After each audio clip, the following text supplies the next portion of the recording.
Reclaiming representation is an opportunity for artists who typically don't have center stage in the art world to talk about their journey and get a chance to reflect on their experience.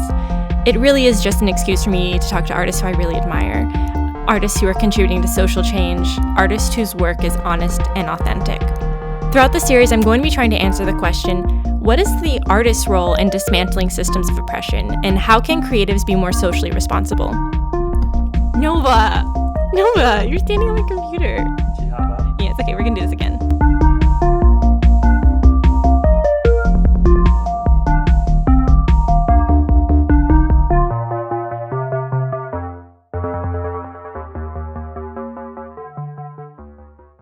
I'm fine. Oh my. Something blipped, but it looks like it's okay. Yeah. This is exciting for me. Usually I'm like the one in charge, and I'm like, okay, I have to make sure that this interview goes smoothly, but today I can just surrender to your interview organization. I feel like we're both in charge, so that's okay. Okay. But if you need, then we can both have our perceptions of the situation. Yeah. So, welcome to my show. Thank you for having me. I'm really excited.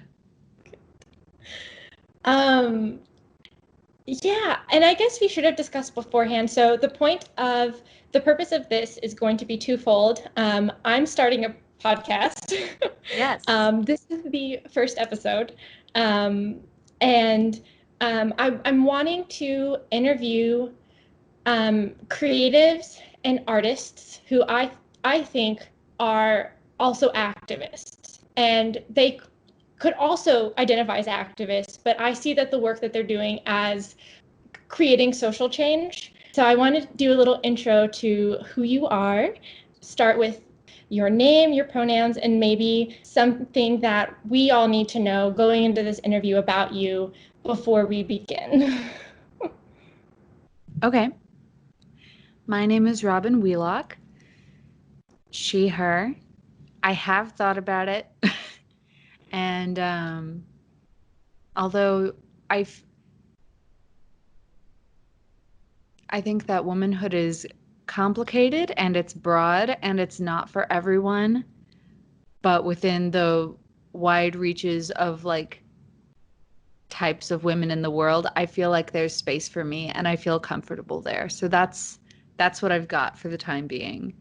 So yeah, she, her, although I sometimes get surd when I travel if I'm like wearing a big sweatshirt and my hair is short and I don't really care. And people sometimes use they, them for me and I don't really care. But yeah, so that's the pronoun check for me. And something y'all should know going into this interview is that I'm just so excited to be being interviewed rather than conducting the interview, and that Karina is one of my biggest, most supportive fans. That at the time of this interview, I have been taking a bit of a hiatus from my podcast, The Peak. The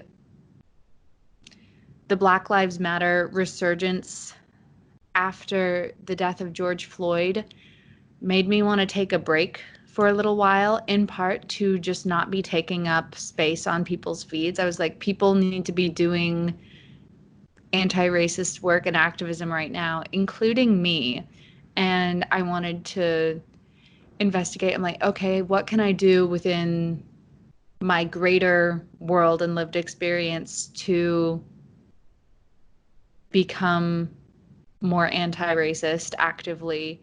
And what can I do to make the Peak more anti-racist actively? So I've been working on that, but I am now editing episodes again, and I am coming up with little supplemental posts I'm going to start incorporating on Instagram about the Black history of sex education. So that's what I got. Thank you for sharing that. And it's interesting because I feel like I'm almost coming from the opposite. I feel like I haven't been taking up a lot of space.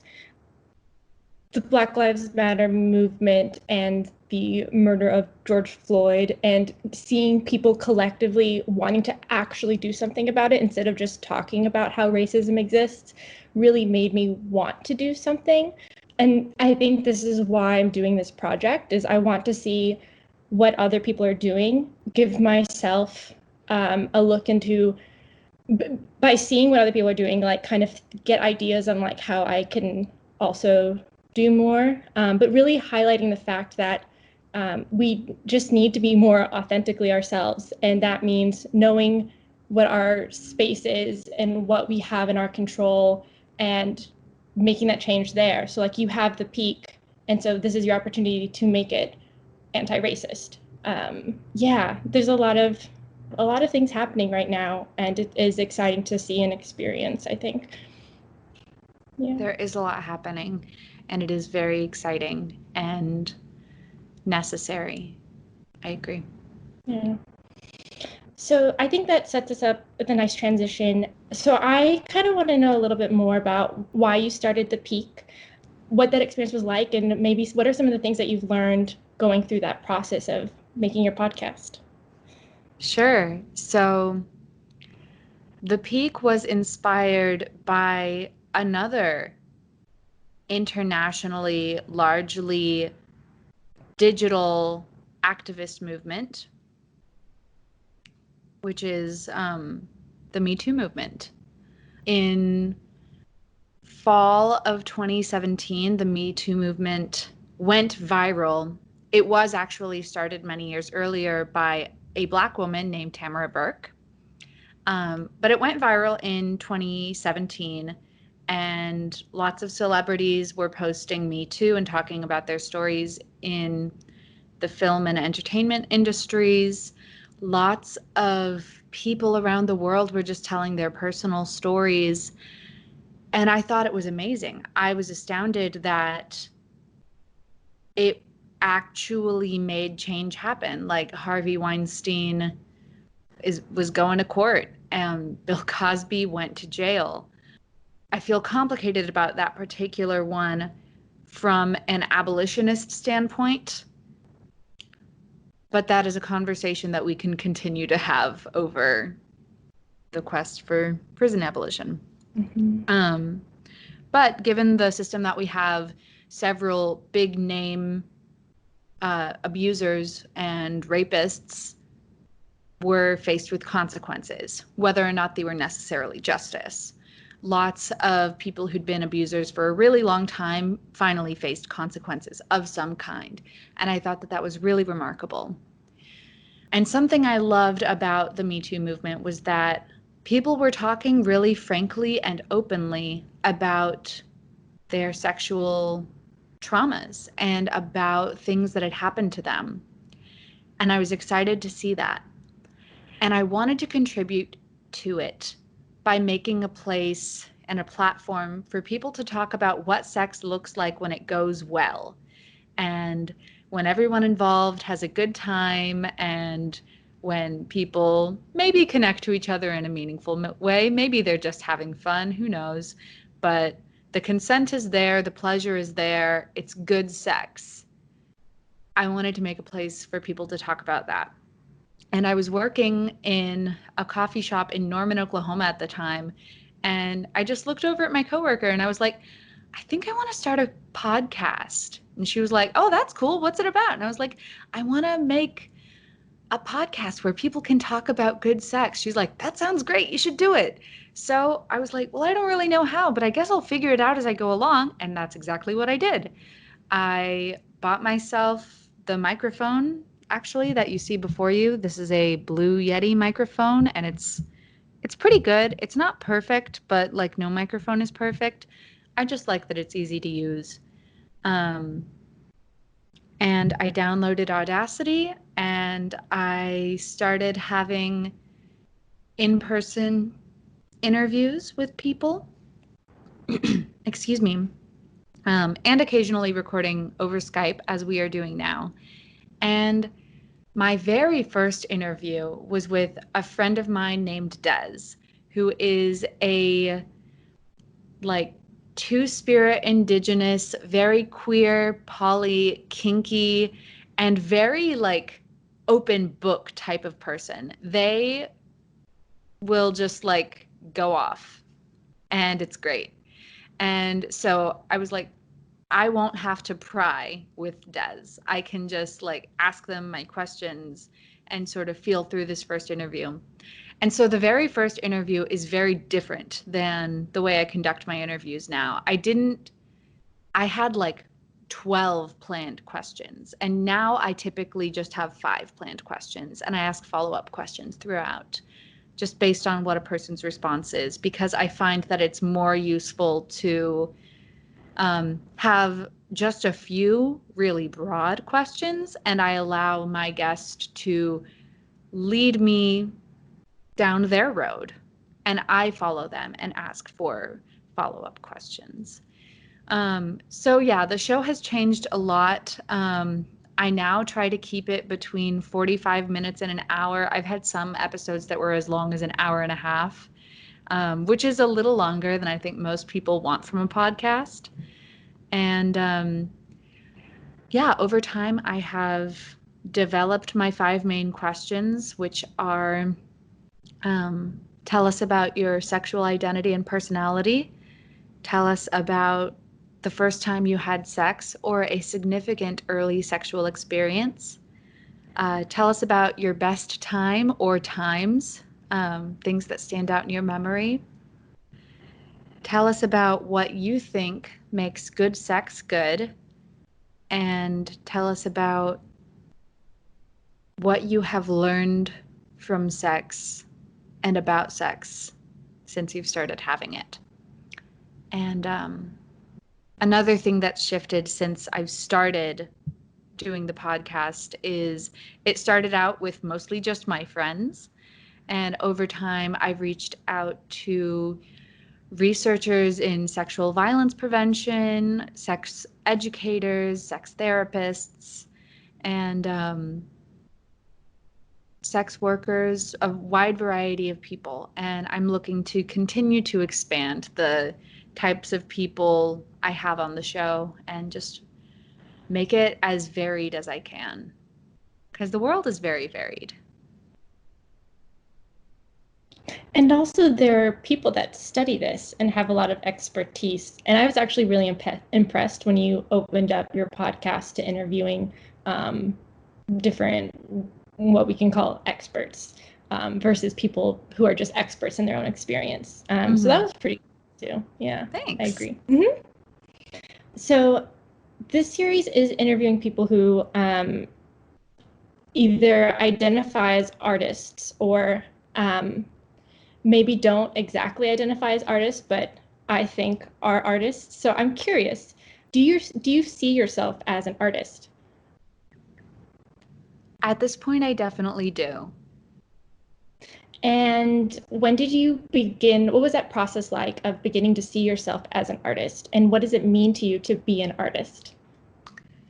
So I considered myself an artist basically as soon as I knew how to hold a crayon.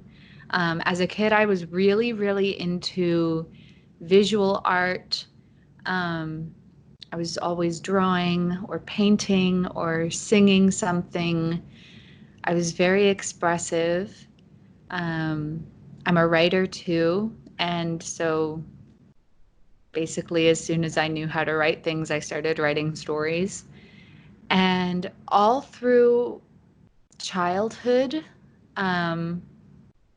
really up into high school, I considered myself an artist actively.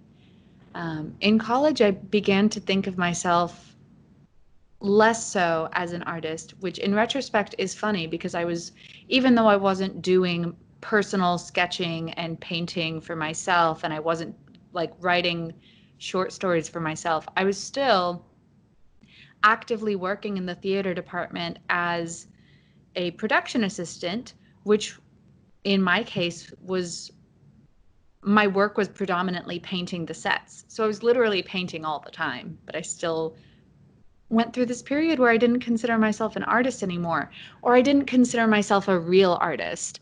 I had an issue during college with like the legitimacy of my being able to call myself an artist because I wasn't famous, or I'd never shown my art anywhere, or I felt like I wasn't real.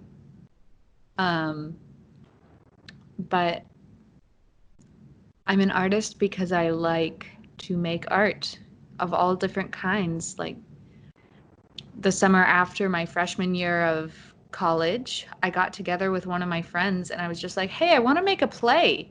Let's put on a play together. So we wrote a script and we got in touch with a local theater production company, very small. It's called the Namron Players Theater and it's in Norman, Oklahoma. We had a budget of $200 and we rented out an amphitheater that was in one of our public parks for like 2 nights. And that's where we performed the show. And I just did that because I wanted to. And because in Norman, I had this amazing infrastructure of friends who I knew and who I had done theater with before and who I knew would probably be down to just like collaborate with me on this project that no one was going to make a penny off of. Like we were like rubbing 2 nickels together, borrowing from everyone we knew to get the costumes and the props. But we made it happen, and I had resources. I had like friends and family who I knew would want to come. Also, it was in a public park, so there were a lot of people who were just like, what's going on? And we put on this show for free, and it was great. And I think that story is really similar to what I did with the Peak, what I'm doing with the Peak. And it's that I don't usually, like when I really, really want to do something, I don't necessarily wait to do it the correct way. I just am like, this is what I have. This is what I want. I'm just going to make it as best as I can right now. I think that's something that a lot of artists do. My boyfriend is an engineer, and I have a lot of engineering friends because of him, and he has a lot of art friends because of me. And that's the thing he notices that he does not see engineers do. They have to study everything beforehand and then do their work because, you know, making a bridge, you can't just wing it. But artists can. Yeah. Yes. And I think that that's very liberating and that people need to remember that. It's like your play isn't a bridge. Your podcast isn't a bridge. It's not imperative for the lives of the people in your community that you don't fuck this up. It's okay to make mistakes along the way, and actually good to make mistakes along the way because that's how you learn. Yes. Okay. And so I feel like you kind of answered it, but I'm going to ask the question anyway. If I had to ask you, what kind of work do you make? How would you answer that question? A little bit of everything. So I draw, I paint, I weave, I make a podcast. I was in choir for many years, but at this point I just sing around the house and with my friends. And on podcasts. And on podcasts sometimes. And I have written plays. I write poetry. I write short stories. I do all kinds of wacky stuff. Oh yeah, and I have like worked in scenic painting on lots of plays and on the set of Fear the Walking Dead. Which, if you don't bring it up naturally, I'm going to ask you to talk about that experience a little bit because you have talked about that a little bit before, especially in terms of what it means to be an artist in a capitalistic system. Sure. But we might save that towards the end, I think, Sure. Because I also want to ask you, why do you make the work that you do? Lots of different reasons. Are there particular ones that you're curious about, like the peak? Yeah, I feel like you kind of answered already why you make the peak. And it might be too broad of a question, maybe, because in your resume of all of your mediums, like why do you weave? Like, what kind of a question is that? Like, I actually can answer why. yeah, okay. So growing up, I was very much a painting and drawing person, and my art was always very figurative. Like I wanted to represent almost always the human form. I was very focused on portraiture or sort of like fantastical realism. Like I was the girl doodling like mermaids and fairies in her notebook all the time. But I always wanted it to look like it could be a real thing. And I was less interested in like crafting or textile work of any kind. I don't know how to knit. I don't know how to crochet. People think I do because I weave, but weaving is the only fiber art that I have really any experience with at all. And I learned how to do it because I was working at the Southwest School of Art as a temporary summer arts counselor for the art camp that's there. And I was invited to start working at Saturday Morning Discovery, which is a free art program for kids and their families. And it's very fun. And she said, Regina invited me to work in the weaving room. And I was like, I don't know how to weave. She's like, you'll learn, it'll be fine. And I was like, all right. So I went and I learned how to weave as I was teaching it. So I was like learning alongside these students until I got my own grasp of it. And I discovered that it was incredibly meditative. It was so zen to weave, especially the type of weaving I do, which is on an inkle loom. And inkle means strap. It's a silly old English word for strap. And because it's so narrow, it's very easy once you know what you're doing and have the muscle memory to just like be throwing your weft is what it's called. There's the warp and the weft. The weft is the one that goes back and forth. So you just pass it back and forth and you get into a rhythm. And yeah, it's a very like soothing and meditative experience to do. And it's also taught me a lot about color and value and how to make a pattern visible from far away so it's not too muddy. Like my patterns when I was first like trying to learn how to design a pattern on an inkle loom, they were super muddy because I was like, okay, I'm going to make it all pastels. Well, even if you have a blue, a pink, and a yellow, these are colors that should stand out from one another. If they're all the same value, they're all just going to blend together and it's going to look like it's just sort of blurry. Whereas if you make sure like, okay, I'm going to pick out a really dark blue, a really bright yellow, and a sort of middle tone pink, you'll be able to construct like these shapes and lines so that they stand out from one another and almost look three-dimensional. And it's just really cool. So that's why I weave. And I actually didn't know this about you. So one day I want to actually see your weavings if you would like to share them. Sure. Yeah. And then I am curious to know, like, how did you get to where you are today? Like, how did you get to the point where you're able to make the peak? And do you feel like you're at a point where, like, you are able to make art, and kind of like what has been your journey?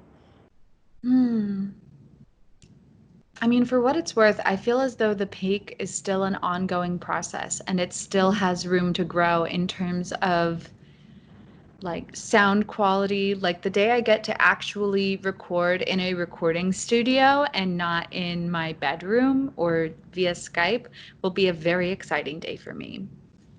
Or the day I can hire an editor and a social media manager and a marketer, because I really am not those things, but you have to be those things if you are an independent artist putting your own stuff out there with two nickels to rub together.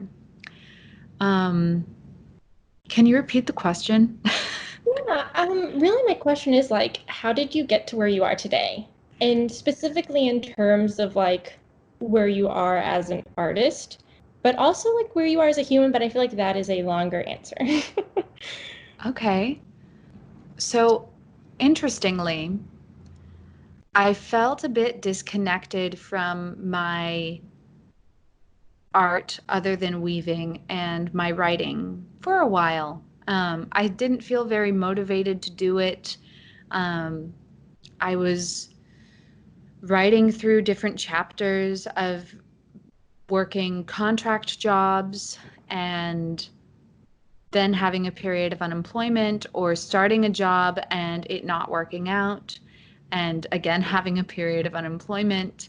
And that instability was something I glamorized growing up. I was like, oh yeah, I want to be an artist. I want to work lots of contract jobs. I want to bounce from project to project. And that's cool if you're like a highly respected person in your field and people can bank up and pay you. But if you are not that, then it makes you very like financially insecure, which is very anxiety inducing for me and gives me guilt about my priorities. And I'm like, how can I put energy into spending hours and hours and days working on this project when I'm unemployed? And because you're unemployed, don't have healthcare. That too. So when the coronavirus hit San Antonio, obviously it was a bad thing. And yet, for my lived experience and the privilege that I have sharing this apartment with my partner, having a relatively low cost of living, it was somewhat liberating for me, because I suddenly no longer felt under pressure to get a job. I felt like I was just allowed to be, and I could read and I could write and I could make whatever art I wanted to. And I decided, I'm like, you know what? I'm going to put myself out there. I'm going to see if anyone wants to commission art from me during quarantine, because I have the time and I literally don't have any other responsibilities. So come at me. And people did. People, just my friends and friends of friends, saw the work that I posted, and they contacted me and we found a price that worked for both of us for that particular work. And I made the art and I sent it to them, and it was so exciting and so empowering. And I actually really love doing commissions because it encourages me to create things that I wouldn't think to create on my own. It's like being given a prompt. Um, and another way that being having the world be in quarantine is everyone's sort of lonely. Everyone's looking for ways to have social interaction. And a friend of mine named Annie put out a call on Instagram and was like, who wants to start a writer group, essentially? And we can all meet on Zoom and share what we're writing and give each other critiques and do prompts collectively and share those prompts and our work from the prompts with one another. And that has been one of the that has been my steadiest like Zoom interaction since March. And that group as well has become this really lovely creative community. So the weird side effects of the coronavirus and everyone having to socially distance has indirectly helped my creative process. Now, for what it's worth, want to say I'm not thankful for the coronavirus. I wish it had not happened. And yet here I am, and this is what it is. Yeah, and I also feel similarly, and I think it's because of the nature of what it is and how it has forced us all to change our lives. I think that is where that shift has come from. Like I don't like, same with like my family not taking it seriously, and my dad ended up getting it, and it's not like I wanted something bad to happen to them, but I feel like something bad needed to happen in order for them to take it seriously. And it's I don't think either of us wanted this to happen, but it took something to completely shift the way we live and think about what is normal. It took that to get us to really rethink how we want to live our lives. Like it gave us the space to be able to do that. Yeah.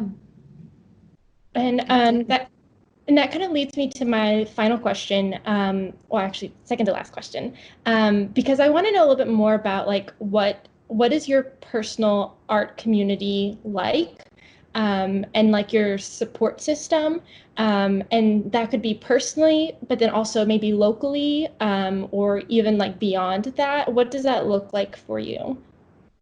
It's been different at different periods of my life. So in middle school and high school, I was very involved in choir and theater. And choir and theater are communal art forms. So it's a type of art that comes with its own built-in community. And I think my extroverted heart really, really loved that and really gravitated toward that. I also used to take art classes at this place called the Firehouse Art Center in Norman, Oklahoma. It is a repurposed firehouse that is now just an art center where you can take classes either like for children or for adults. You can purchase art there from local artists, and it's another little like lovely place to have accountability and a community in a class setting. I'm a nerd who does really well in a class setting. And in college, again, I worked in the theater. I made really great friends with some of the professors that I met in the Trinity Theater Department, especially Sarah Martin, who was the set designer for my first 2 years there. She remains a friend and a mentor of mine.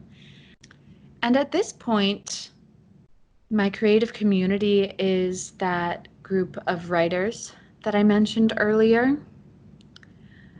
My friends and family who post nice comments on my art when I put it on social media. Like that was a big like dopamine and serotonin boost for me in the middle of quarantine when I finished a big commission for a friend of mine. It was this portrait of, or not a portrait, it was a painting of a family of foxes with a big yellow moon and like blue sky and dark green hills and little plants everywhere and lots of stars. And I had so much fun painting that. And I posted it, and I was just like, I'm just gonna really marinate in all of the nice compliments that people are going to post on this social media page. And I do not feel bad about that. I think it's also a validation that like what you're doing is meaningful and affects people as well.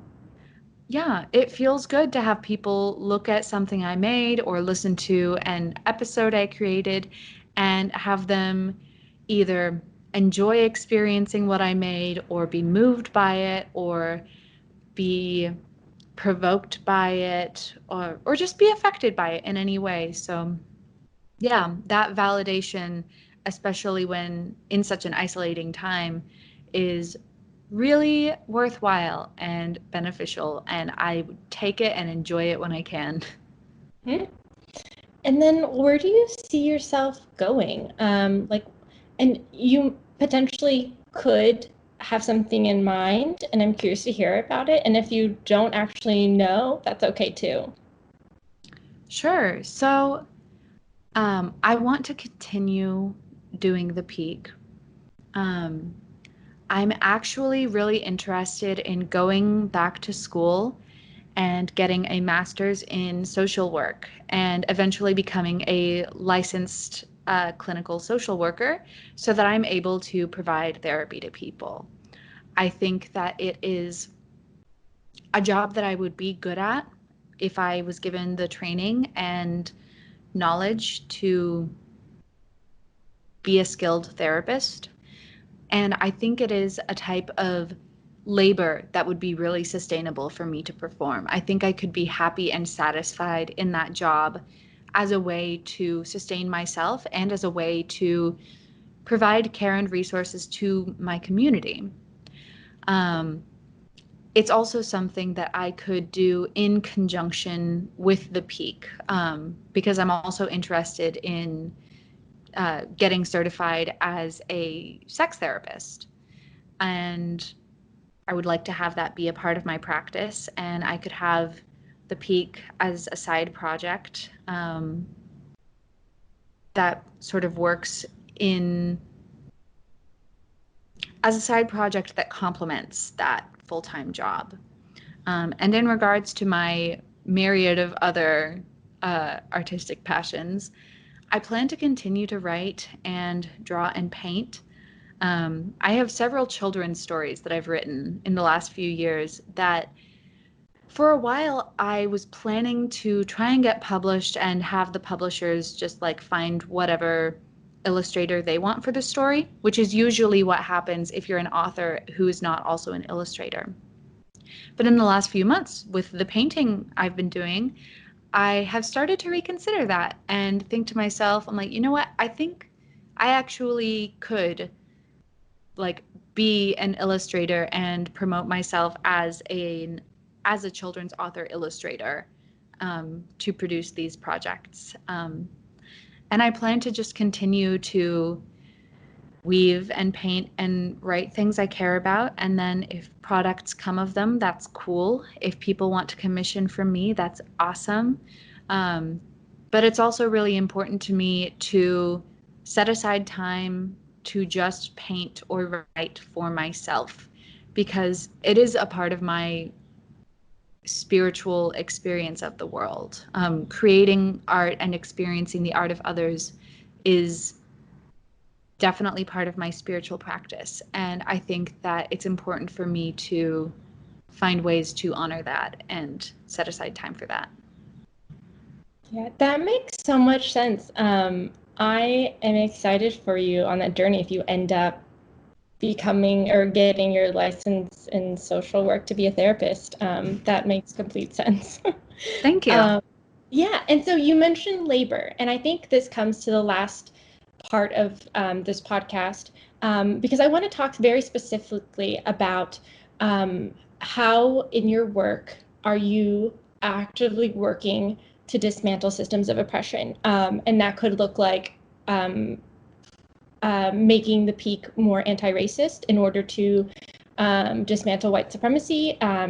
It could be talking about consent and giving different stories of what sexual relationships can look like in order to dismantle patriarchy.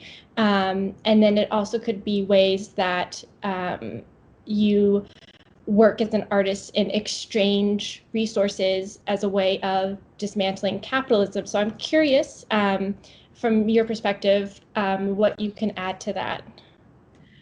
This is such a big question, but it's a good one. In terms of dismantling racism, once again, I feel like I am doing my best and I need to continue to learn and continue to improve. I am donating to projects like Take Back the Block, or Reclaim the Block, sorry, and to local activists in San Antonio, like Kimia Factory, who is currently working to get DA Joe Gonzalez to reopen the cases of Marquise Jones and Charles Roundtree, and one other person whose name I shamefully don't remember, and I should, who are 3 Black men who were murdered by the San Antonio Police Department. And she is working right now to get those cases opened. I am buying from more Black businesses.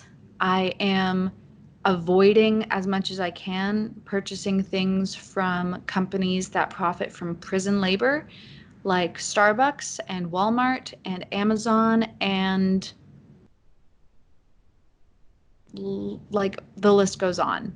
I'm trying to be a corporation that accumulates mass amounts of wealth is doing something wrong. Like, the idea of just hoarding money, I think in nature is wrong.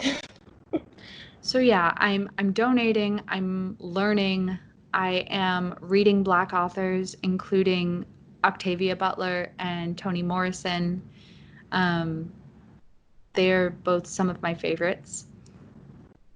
I am trying to show up with humility and energy every day,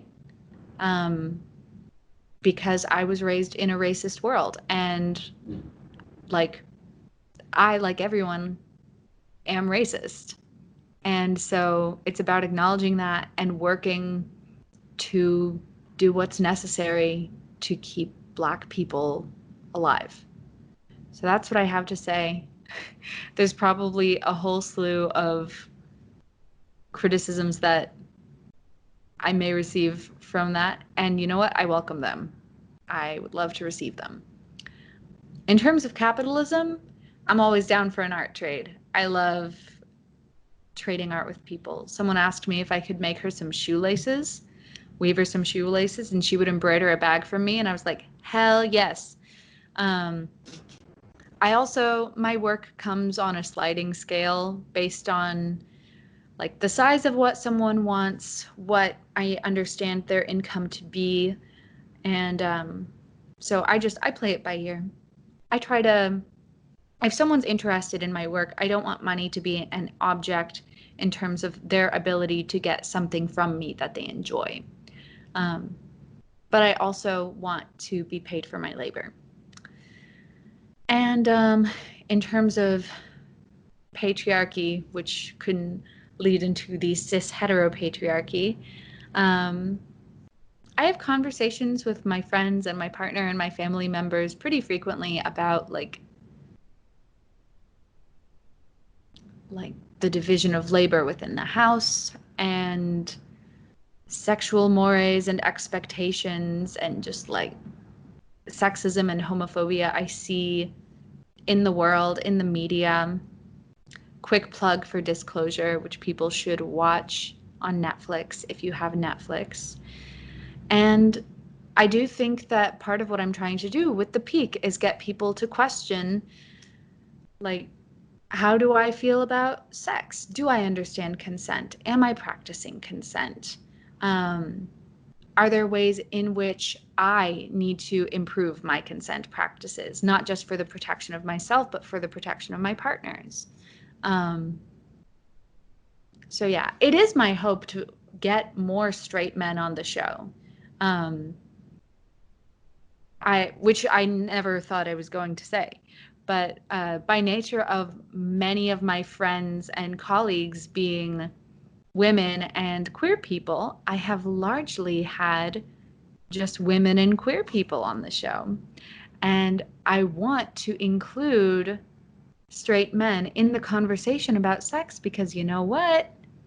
They're here and they're having sex, and not to point fingers, but they're kind of the source of a lot of problems. And that means they can be a source of a lot of solutions, and they can be the center of a lot of healing and growth. So if you're a man and you're straight and you want to talk about sex and be really vulnerable, hit me up. I love it. And that's something I've thought about with this podcast too. I was looking at my list of participants that I was really wanting to interview, and they were all women. And I think that goes to show like why there aren't a lot of women in leadership in businesses, partly because the way we do things is we interact with people that we're familiar with, that we know, we have connections with. And if all the people that I know are women, of course, those are all the people that I'm going to interview. And there's other things involved in that, but like at a baseline. And yes, that makes total sense. And then my last question is, how can people find your work or follow you? So just my Instagram in general is Manic Pixie Dream Bitch, but the B is with a 1 and a 3. When my mom saw my Instagram, she was like, "Why is your Instagram name Manic Pixie Dream 13-itch?" And I was like, I don't know, I thought it was funny, and I just like didn't explain it to her. You can also, so you can find, that's just me in general. And if you want to see my art, that's where you can find it. If you want to see The Peak, you can go to thepeak.blueberry.com. Wait, no, it's .net. It's thepeak.blueberry.net. That's thepeak.blueberry.net. And we can put a link in the description of this episode. You can also find it on Instagram and Twitter at Listen to the Peak. But to be honest, I almost never use Twitter. Twitter is a firestorm all the time, and I just avoid it. Awesome. Okay. Reclaiming representation is an opportunity for artists who typically don't have center stage in the art world to talk about their journey and get a chance to reflect on their experience. It really is just an excuse for me to talk to artists who I really admire, artists who are contributing to social change, artists whose work is honest and authentic. Throughout the series, I'm going to be trying to answer the question, what is the artist's role in dismantling systems of oppression, and how can creatives be more socially responsible? Nova, you're standing on my computer. Yeah, it's okay, we're gonna do this again.